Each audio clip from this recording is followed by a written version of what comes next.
what I'm even trying to understand is that I think a lot of Africans are trying to understand this is why is it that when you elect a leader into the office to, of course, this is not happening in all the African countries that are, at least thank God for that, no? Is that they try to rewrite the rules while they are there so that they can favor them to stay more in power. Because this is not happening only in Guinea-Conakry. It's almost like a trend.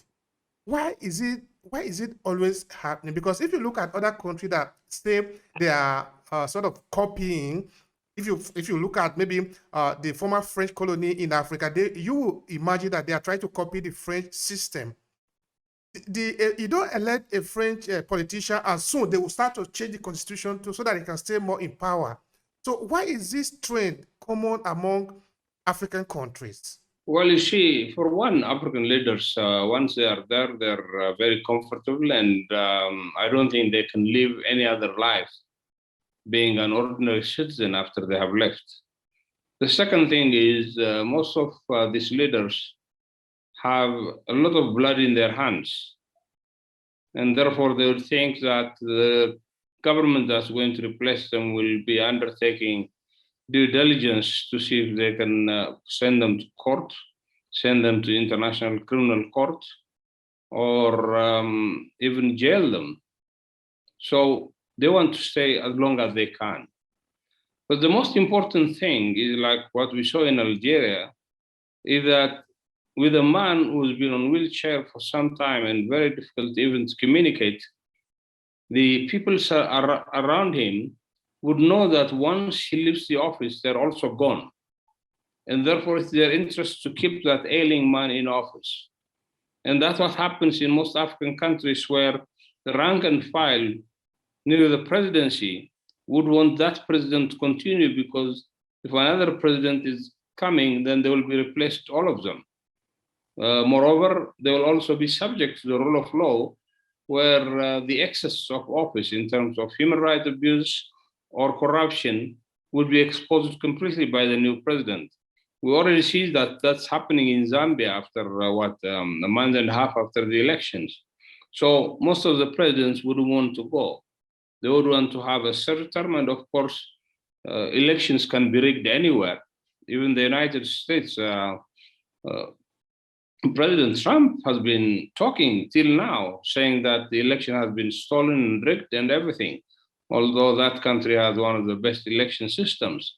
So in any case, in Africa, that's the trend, where most of African leaders would win with a very huge percentage because they control the state's resources, they control the electoral boards, they control the military and the army, the police, they control literally every life of an African, and therefore there is no way that they could lose elections. And in some countries, some presidents might stay a bit longer because it might be beneficial to the stability of the country, especially countries going out of a very dangerous conflict. But definitely, if we're talking about terms in democracy, African presidents should be able to respect that. African prime ministers should be able to respect that. And otherwise, if they don't respect that, this violence will continue. We cannot develop our natural resources. We cannot develop our human capital. And eventually, sectarian violence and ethnic violence will replace what has been started in 1991 as a process of political liberalization in the African continent. All right, that is important now, because we are looking at also the future of our country, of our continents, no? Because if I take from you that one of the reasons why a lot of Africans leaders want to stay more in power is because they are afraid of who is going to come after them. It means that there is a kind of there is a distrust even in the system. If that is the case, can't it be fixed in a way that the person that is coming after me can sort of even continue from where I'm stopping? Because that will even be meaning that if we don't have a continuity in the system, how are we even supposed to develop, to even start from? So can't we fix that? Can't we fix that deadlock? Is it not possible to be fixed?